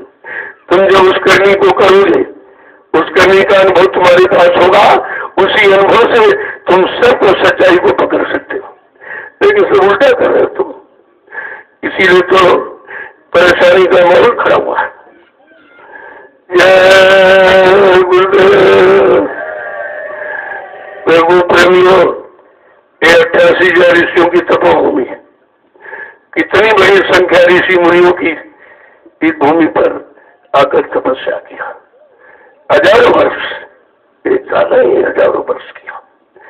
और वो तपस्या का लाभ कहा किसको मिलेगा, ये भी संत गोस्वामी जी महाराज ने रामचरितमानस के उत्तरकांड में इशारा किया है कि 88,000 ऋषियों की तपोभूमि का लाभ किसको मिलेगा। तीर्थवर नैमिष विख्याता अति पुनीत साधक सुखदाता। ये तीर्थों का तीर्थ है, तीर्थों का राजा सर्वश्रेष्ठ है, पावन पुनीत है नैमिषारण्य की तपोभूमि। इस पर जब किसी के संत के साधक आएंगे, संत के जीवन की नाम की साधना करेंगे, उनको 88,000 ऋषियों की तपोभूमि का लाभ उनको मिलेगा। लेकिन सब लिखा बड़ी है, अगर उसी को पढ़ लेते तो सच्चाई से आप दूर नहीं होते, सच्चाई को समझ लेते और अपने लाभ को प्राप्त कर लेते आप। तो बात तो तुम उसके में नहीं मानते हो, जो पिछले संतों ने इशारा किया न उसको मानते हो, जो वर्तमान समय में समझदाता दयालु है तो उनकी भी बात नहीं मानते, तुम तो किसी की बातें नहीं मानते हो, तो तुम्हारा कल्याण उद्धार कैसे होगा। यह सब जानकारी है।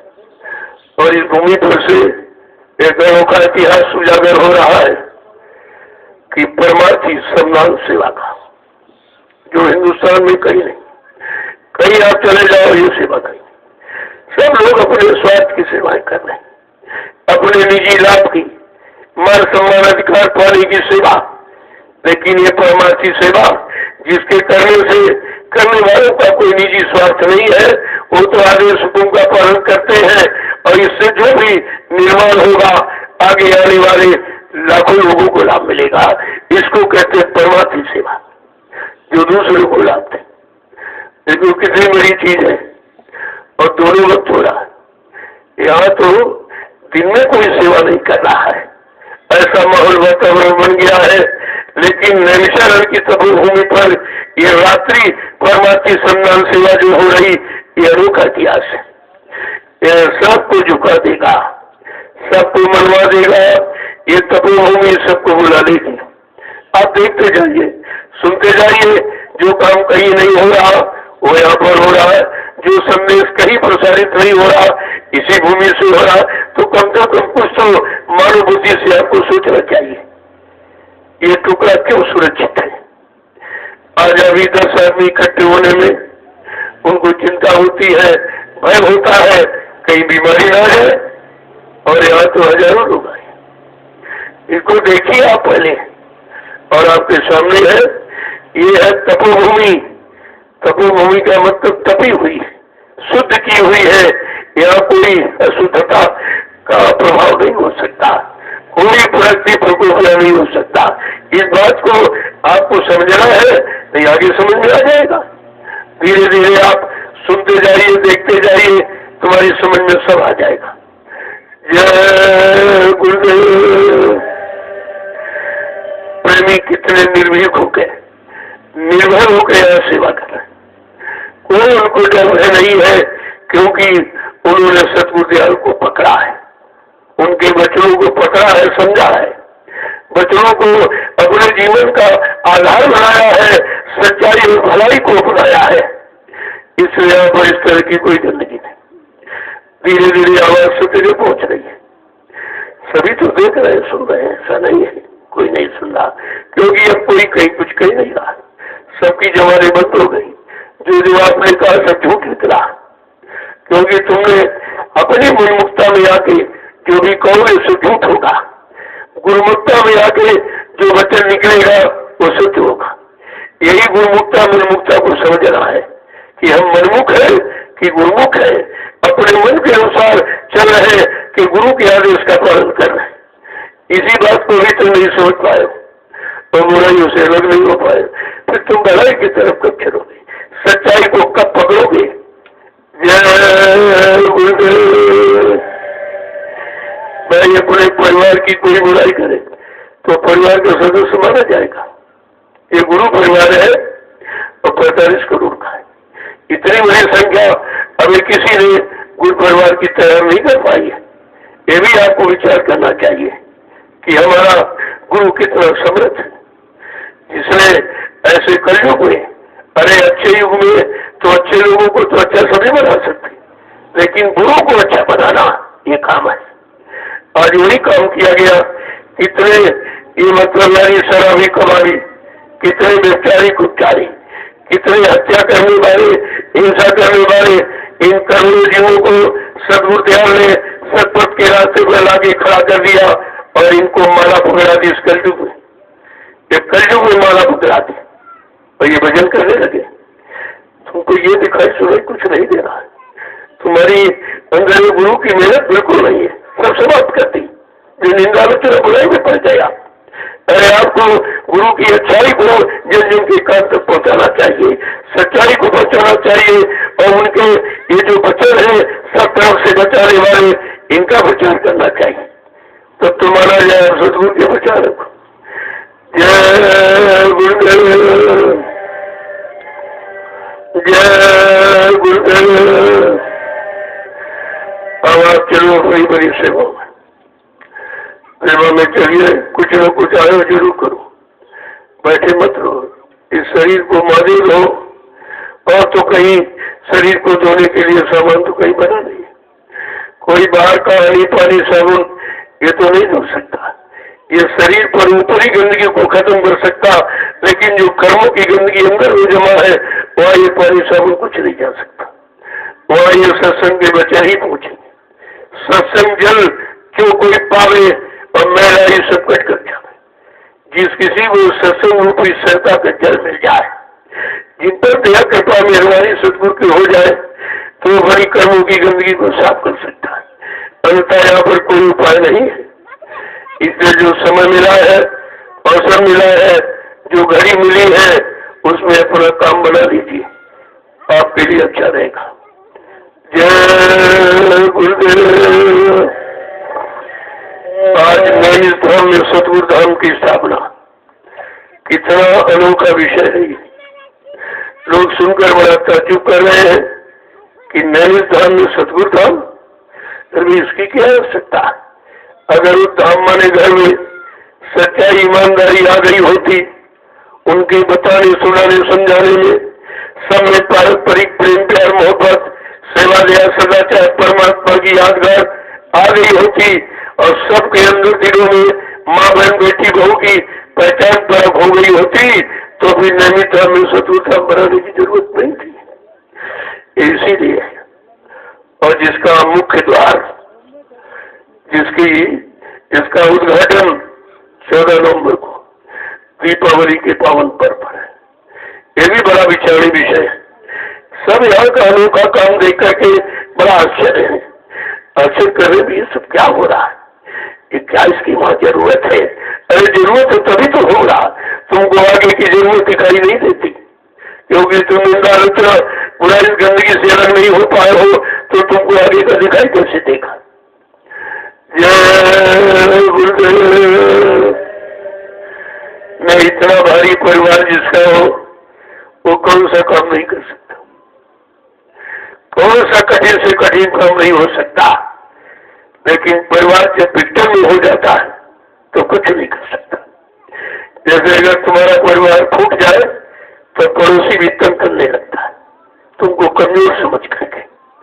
ये परिवार की महिमा है कि सम्राट दाता दयालु ने अपनी समर्थ शक्ति के द्वारा 45 करोड़ जीवों को सतपथ के रास्ते पर लाके खड़ा किया। आज कोई जीव नहीं बात कर रहा, कोई चर्चा नहीं कर रहा, कोई अपने गुरु को मौजूद नहीं मान रहा। उनकी वक्तव्य जितनी सीख और शिक्षा है उसको कोई प्रसारण भी नहीं ला पा रहा, फिर तुम्हें सतगुरु भक्त कैसे माना जाएगा? ये तो आगे समय सब बताएगा। समय से तो कोई बच ही नहीं सकता। मनुष्य बड़ी नहीं होते, समय हो तो बलवान, और भीड़ लूटी गोपिका हुई अब तो कोई बात। समय से तो कोई बच ही नहीं पाया, और समय किसी को छोड़ा नहीं, और वही समय हमारे आपके सामने आने वाला है, उसी की तो तैयारी हो रही है सब। जय गुरुदेव, जय गुरुदेव। मैं सबसे एक ही प्रार्थना करता हूँ, अपने गुरु परिवार को संभालो, बिखरे हुए गुरु परिवार को इकट्ठा करो। यही हमारा आपका सच्चा धर्म और कर्म है। लेकिन धर्म कर्म को अगर नहीं समझ पाए तो आप सचिव के इतिहास में अपना नाम नहीं लिखा पाओगे, बड़ा मुश्किल हो जाएगा। जय गुरुदेव। अब आप लोग चलिए सेवा में। देखो तमाम तरह की आश्रम में सेवा है। ये आपका सब्जी फार्म है जो तुम्हारे भंडारे के लिए तैयार है। ये आलू की फसल बहुत जल्दी तैयार हो जाएगी आपकी, इसलिए इसको देखो। कोई पौधा से मिट्टी हट गई हो फौरन उसको मिट्टी लगा कर खुद को मजबूत कर दो, क्योंकि ये सबका काम है, सबके काम आने वाला है। आगे आने वाले जितने लोग लाए आएंगे तुम्हारी सेवा का लाभ सबको मिलेगा, क्योंकि ये भंडारे की सामग्री है, भंडारे के लिए। और भंडारे में कितने आ रहे हैं, रोज आ रहे हैं, जा रहे हैं। इसको भी आप देख रहे हो कितने आएंगे जाएंगे, और सबके लिए ये भंडारे की सामग्री है, सबके काम। यहाँ जो भी काम किया जा रहा सबके काम है, किसी एक विशेष के लिए नहीं, किसी एक जाति के लिए, एक मजहब धर्म के लिए नहीं है, सबके लिए। क्योंकि यहाँ का आधार है सर्वभूत हितेरता, सब जीवों का कल्याण हो, सबका भला हो और सबको अपना अधिकार मिले। तैयारी तो उसकी हो रही है, लेकिन आप इस भूमिका को भी नहीं समझ पा रहे हो। सतयुग आएगा जरूर, पर पृष्ठभूमि बन जाने दो। क्या पृष्ठभूमि का ये अर्थ किसी के दिमाग में पहुंचा अभी तक कि पृष्ठभूमि क्या है, कौन बनाएगा, कैसे बनेगी, किसको पृष्ठभूमि कहा जाएगा? ये सब तैयारी आपके सामने है, सिर्फ समझने की कोशिश। जिले में 2 टोलियां, उसी की तैयारी है। 2 टोली, एक टोली आएगी फिर वही वापस जाएगी, रहेगी तो एक ही, लेकिन संख्या मतलब 2 जाएगी। पहली टोली आई, एक ब्लॉक के प्रेमी आ गए सेवा के लिए, फिर वो टोली चली गई, फिर वही टोली आई तो दूसरे ब्लॉक की, फिर वो चली गई, फिर वही टोली आई तीसरे ब्लॉक की। इसलिए टोली देती रहती, और धीरे धीरे सारा जिला के प्रेमियों को सेवा का अवसर मिलेगा। इसको भी आप समझ लीजिए। और एक टोली में 11 प्रेमी, 10 सेवादार, एक टोली नायक, जो इनको समय समय पर निर्देश, सेवा का निर्देश देता रहेगा कि कौन सी सेवा आश्रम पर चल रही है, किस सेवा से तुम्हारा लाभ, आगे आने वाले लोगों को लाभ मिलेगा, उस सेवा के बारे में जानकारी देगा। वहाँ तैयारी करेगा तब तक उनको भेजेगा, इसके बाद वो तैयारी करेगा तब तक तीसरे को भेजेगा। इस तरीके से सबको सेवा का अवसर मिल जाएगा। बात समझ लीजिए आप, बड़ा आसान है, लेकिन नहीं समझोगे तो उलझ जाओगे, फिर आप नहीं सोच सकते हो। तो ये भी चर्चा सारे हिंदुस्तान में फैल रही कि भाई 2 टोली का मतलब क्या है, टोली क्यों बनाई जा रही है, टोली का आधार क्या है, टोली का मुख्य उद्देश्य क्या है। ये सब जब आओगे और करोगे तब तुम्हारी समझ में सब आ जाएगा। यह कोई काम मेरा पर्दे में नहीं है, न मैं पर्दे में बोलता हूँ बैठकर, और न कोई काम करता हूँ। यह सब सबके सामने खुला हुआ। मैं कोई सेवा मांगता नहीं, किसी को अध्यक्ष मंत्री बनाता नहीं, वक्ता प्रवक्ता बनाता नहीं, क्योंकि इनके द्वारा काम नहीं होगा। ये हिंदुस्तान धार्मिक धरा है, यहाँ पर परिवर्तन सच्चे अच्छे लोगों के द्वारा, चरित्रवान लोगों के द्वारा, साधारी सदाचारी ब्रह्मचारियों के द्वारा परिवर्तन हुआ है और होगा। ये हमारा इतिहास बता रहा। ये भारतीय वसुंधरा पर परिवर्तन न अध्यक्ष मंत्रियों के द्वारा, न वक्ताओं के द्वारा, न नेताओं के द्वारा परिवर्तन हुआ, और ऐसा सच्चे अच्छे या ईमानदार और चरित्रवान लोगों के द्वारा हुआ है। अरे उसी की तैयारी सब हो रही। जय गुरुदेव, जय गुरुदेव। जैसे सड़क के किनारे जब पेड़ लगाया जाता तो कोई नहीं देखता, क्योंकि उस पेड़ से किसी का लगाव नहीं है। लगाव कब होता है? जब पेड़ सुविधा देने काबिल हो जाता, छाया और फल, तो सबको लगाव हो जाता, सब लोग लगाव प्रेम करने लगते उससे। इसी तरह जो भूमिका बन रही अभी समझ में नहीं किसी की आ रही। जब इस भूमिका के द्वारा लाभ मिलने लगेगा, लाभ की व्यवस्था बनने लगेगी, तो सब इसको अपना लेंगे, सब अपनाएंगे इसको। जय गुरुदेव। अब आप लोग के लिए अपनी बड़ी सेवा में चले। देखो, जब सेवा करोगे तब तुम्हारे अंदर भाव बनेगा। सेवा से अच्छे भाव बनते हैं। जब अच्छे भाव बनेंगे तो अच्छा काम करोगे।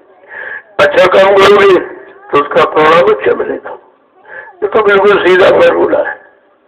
अच्छे का अच्छे, बुरे का बुरा, ये दोनों चीजें आपके सामने है। सेवा जरूर करिएगा। तमाम तरह की सेवाएं हैं। उधर वो निर्माण कार्य हो रहा, वहां मिस्त्री लोग बड़ा काम करने। इधर भी आपकी गौशाला है, उधर आप देख लीजिए उसको, क्योंकि जो प्रेमी कर रहे वो तो कर ही रहे बेचारे। तो उनसे पूछो, अरे भाई आप तो रोजी करते हो, कुछ हमको भी सेवा बता दीजिए। जो बता दे उनके अनुसार करो, क्योंकि आपको तो मालूम नहीं कैसे किया जाता, कौन जानवर कितना चारा कैसे खाता है। तो ये सब पूछ के करो, तो तुमको सेवा भी मिल जाएगी और सेवा का अर्थ भी समझ में आ जाएगा। तो यार तमाम तरह से एक तरह की नहीं, आपके भंडारे चल रहे हैं, नहीं तो भंडारे में चले जाओ, वहां की सेवा करो, क्योंकि रोटी की सेवा सबसे महत्व है। रोटी बिना तो आप कुछ कर ही नहीं सकते। तुम्हारे शरीर की ऊर्जा ताकत रोटी ही है, इसलिए भंडारा मुख्य सेवा है। और उसमें भी जो पहले से कर रहे वो तो सालों भर करते बेचारे। तुम नए नए आ गए हो और तुम भी थोड़ा सा कुछ सहयोग किया करो, लेकिन भंडारे में बगैर स्नान के कोई नहीं जाएगा। इस बात का बड़ा बात है।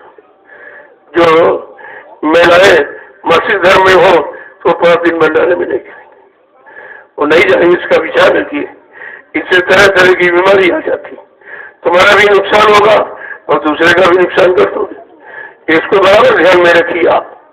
ये सब सतर्कता आपको रखनी है, तो तुम्हारा काम भी हो जाएगा और किसी का नुकसान भी नहीं होगा। इन सबको ध्यान में रखिए आप। जय गुरुदेव। अब आपके लिए बड़ी बड़ी सेवा में मैं शाम को सबसे मिलता हूँ, सबको मालूम, आपसे मिलता भी हूँ, प्रसाद भी देता हूँ और थोड़ा छोटा मोटा संदेश भी हो जाता। ये तीनों चीजें आपको वहां पर होती। तो जब सेवा करोगे, सेवा के बाद जो प्रसाद मिलेगा उस प्रसाद का लाभ होता, वो सेवा का प्रसाद है, ऐसे नहीं है। तो तुम यहाँ पड़े रहते हो, कहते हो मुझको प्रसाद मिल गया, वो प्रसाद तुम्हारे काम नहीं आएगा। क्योंकि जब सेवा करोगे, सेवा के बदले ही वो प्रसाद दिया जाता है। और तुम ऐसे पड़े रहे और आवाज सुनी, पहुंच गए, प्रसाद मिल गया, तो भोजन हो जाएगा, वो प्रसाद नहीं रहेगा। इसलिए कुछ सेवा करके प्रसाद लो, तो प्रसाद की महिमा और प्रसाद का लाभ आपकी समझ में आ जाए। जय गुरुदेव। अब आपके लिए बड़ी बड़ी सेवा में जो लोग अभी जाने वाले हैं, कोई इमरजेंसी वैसे नहीं, वैसे आए हो तो रहो, क्योंकि जब किराया भाड़ा खर्च कर दिया, समय निकाला है, तो कुछ न कुछ करके जाओ। ऐसे आए चले गए तो मतलब क्या निकला? बगैर सेवा के तो कोई लाभ मिल ही नहीं सकता। तो मैं 2 घंटे बाद मिलूंगा और शाम को सबसे मिलता हूँ। कोई ये नहीं कह सकता भाई हमसे मिलती है, अब तुम ना हो न मिलो तुम्हारी बात है, लेकिन मैं सबसे मिलता हूँ। कोई ये नहीं कह सकता अरे भाई मिलते नहीं है, हमारी बात सुनते नहीं है, हमारे लिए कुछ बताते नहीं है, तो ऐसा नहीं होता। यहाँ कोई डर भय नहीं है, वैसे लोग नहीं मिलते। कहते ज्यादा लोग आ जाएंगे, कहीं बीमारी न लग जाए, उनको खुद ही बीमारी से डर है, तो दूसरों की बीमारी कैसे हटा सकते? ये भी आप देखिए। जय गुरुदेव।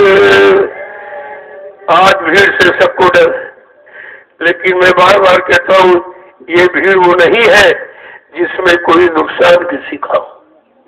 ये तो भीड़ अलग निराली है, और बराबर लोग देख रहे। 6-7 महीने जब से लॉकडाउन लगा, यहाँ बराबर भीड़ रही, क्योंकि 250-300 प्रेमियों का तो एक परिवार ही है, ये तो हमेशा रहते हैं। और फिर उनके घर से कोई देखने वाले आ गए, चलो भाई मेरे घर के लोग कैसे रह रहे, अगर वो आ गए तो दूने हो गए। तो ये आप समझिए, ये भीड़ वो भीड़ नहीं है जिससे किसी का नुकसान हो, देश समाज का कोई नुकसान हो, शासन प्रशासन की कोई मर्यादा खत्म हो, कोई अनुशासन खत्म हो, वो भीड़ नहीं है। और सबने देख लिया, ये परिचय सबको हो चुका है। जय गुरुदेव। अब आप चलिए, दूसरी बात, आप सेवा किसी के खाते पर नहीं भेजोगे। आप भेजे तो सेवा मेरे तक नहीं आती, बीच में ही खत्म हो जाए। इसलिए आपकी जय गुरुदेव आध्यात्मिक वैचारिक प्रचार समिति बनी हुई है, और रजिस्ट्रेशन उसका है, उसमें खाता खुला। नहीं आ सकते तो उधर, आते तो यहाँ दे दीजिए, यहाँ दे दोगे। आपके सामने ये सब बन रहा है, इसी में आपकी सेवा लग रही।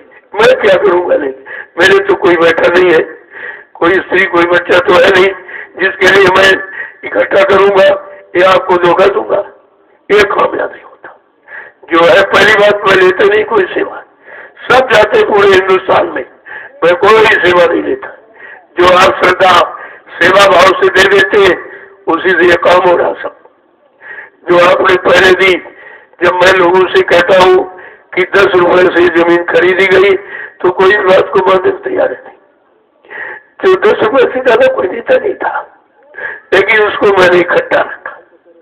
अगर अपनी जेब भरता, अपना पेट भरता, अपना खाता भरता तो कुछ नहीं होता। लेकिन ये काम, मेरे पास कोई खर्चा नहीं, एक नए पैसे का खर्च मेरे पास नहीं। क्यों? ये कपड़े आप देते तो पहने थे, कपड़े ये करता था, मेरे पास एक कपड़े आपके दिए, और एक रोटी दोपहर एक शाम आप ही देते हो। रोटी भी आपके खाता हूँ, कपड़े भी आपके पहनता हूँ। मैं साइकिल से प्रचार करता पैदल, लोगों ने कहा नहीं नहीं, देश बहुत बड़ा है। तमाम स्वार्थी लोभी लालचियों ने गुरु परिवार में विघटन पैदा कर दिया अपने स्वार्थ लोभ लालच के लिए। आप जितनी जल्दी हो सके गुरु वचनों का प्रचार गुरु परिवार के प्रेमियों के कान तक पहुंचा दीजिए। मैं आपका आदेश का पालन, तो आपने गाड़ी दे दी कि चलो इससे जल्दी हो जाए। जल्दी इसी गाड़ी में आपकी सेवा का तेल डाल के, तेल का हवन करके गुरु की हकीकत का पर्दाफाश मैंने किया है। 8 वर्ष घूम घूम कर सारे हिंदुस्तान में मंच लगाकर मैंने संदेश दिया। अपना संदेश नहीं, अपने मान सम्मान का लोभ लालच का नहीं, अपनी मान प्रतिष्ठा अधिकार का नहीं, सदगुरु दयाल के वचनों की पुनरावृत्ति, वो उसी को दोहराते बार बार, क्योंकि उन्हीं वचनों से काम होगा और किसी वचनों से बचाव नहीं होगा। तो ऐसी बात क्यों कहेंगे? और अपनी मनमुक्ता से नहीं किया, शासन प्रशासन से परमिशन लेके की। मेरे पास पूरा रिकॉर्ड, पूरी फाइल बनी हुई रखी है, समय आने पर पेश कर दूंगा। मैंने संदेश शासन प्रशासन के आदेश हुकुम से किया, और सब लोगों ने सुना, कोई टीका टिप्पणी नहीं। जैसे लॉकडाउन लगा, ऐसे निंदा बुराई में फंस गए। इनकी समझ में कुछ 8 साल को कुछ समझ नहीं आया। अरे कुछ सच्ची अच्छी बात भी बताओ लोगों को, तो सच्चाई का रास्ता मिले। ये निंदा आलोचना बुराई करके तुम कौन से सच्चे अच्छे रास्ते का निर्माण कर सकते हो? जब इन्हीं की समझ में नहीं आ रहा, तो तुम्हें कहां से समझाएंगे? ये जब यही नहीं कर पाए, तुम्हें कैसे करना सिखाएंगे? जय गुरुदेव। अब आप लोग चलिए अपनी बड़ी सेवा में, क्योंकि यहाँ आए हो तो कुछ न कुछ करो। कुछ नहीं करते तो भजन करो बैठ के। 4 प्रकार की सेवा है, तन की सेवा, मन की सेवा, धन की सेवा, और चौथी सूरत की सेवा। ये भजन सूरत की बात तो सेवा, अरे वही करो बैठ कर, तो कुछ नहीं। तो कहने का मतलब काम करने वाले के लिए कोई बहाना नहीं, और जिसको नहीं करना हो तो लाख बहाने बताएगा। वो तो जैसा है वैसे लौट जाएगा। पहले सब लौट गए तो आज भी वही लोग तो यहाँ आए हुए। अगर वही भाव विचार रहा तो यहाँ से खाली चले जाओगे, कुछ नहीं मिलेगा आपको। जय गुरुदेव। अब आप लोग चलिए, मैं शाम को सबसे मिलूंगा और आपको प्रसाद दूंगा। ऐसा नहीं है क्योंकि आप पूरे दिन परिश्रम करते हो, सेवा श्रम करते हो, तो सेवा का दर्शन बड़े भाग से मिलता है। जो वो भी परमार्थी सेवा करने वाले सेवादार का दर्शन बड़े भाग से मिलता है। तो मैं आप सबका दर्शन करूंगा शाम को और आपको प्रसाद दूंगा। कोई भी छोटी मोटी परेशानी है तो कोई न कोई युक्ति बता दूंगा। वैसे ये झंडा सारी परेशानी दूर करने की दवा है। अगर श्रद्धा सेवा भाव से विश्वास करके इसकी परिक्रमा करो तो ये सब कष्ट निवारण है, ये संपूर्ण कष्ट निवारण हो जाएंगे। इसमें लिखा है गुरुदेव नाम प्रभु का, ये प्रभु का नाम ही तो काम करता है और कुछ नहीं काम करता। तो उधर आपका वो ये सब निःशुल्क, कोई पैसा नहीं, कोई चढ़ावा नहीं, कोई सामान आपको नहीं देना, ये सब यानी मुफ्त में आपको लाभ दिया जा रहा। भाई ले लो, लेना चाहो तो, नहीं तो तुम जानो तुम्हारा काम जाने। आगे भारी गाड़ी मुसीबत आ रही है, उस मुसीबत से बचने का उपाय यही है जो आज सेवा और सत्संग और भजन और ये झंडा, झंडा तुम्हारे अधिकार का प्रतीक है। हर तरह के अधिकार को तुम प्राप्त कर सकते हो अगर झंडे में लिखे शब्द की परिभाषा समझ लो। जय गुरुदेव नाम प्रभु का ये काम करना, इससे काम होगा आपका। यह परिक्रमा कर लीजिए, प्रसाद आपको मिलता है। कितने तरीके आपके दुख तकलीफ को मिटाने के, जिनमें एक नया वर्ष आपको नहीं देना। ऐसा काम तो कहीं नहीं। जहाँ रुपए पैसे धन दौलत सामान देकर भी आपने काम नहीं करा पाया, ये नैमिषारण्य की तपोभूमि सब मुफ्त में आपका काम करती है। इस तपोभूमि में गुण है, उस गुण को केवल संत महापुरुष ही जानते, बाकी कोई। अगर जानते तो यहाँ कितने गांव बसे हुए, क्या किसी ने भूमि का लाभ ले पाया? इस भूमि की परिभाषा समझ पाई कि 88 ऋषियों ने तपस्या की, एक तो नहीं कितनी बड़ी संख्या, इतनी बड़ी संख्या तो नहीं विस्मृत की नहीं है।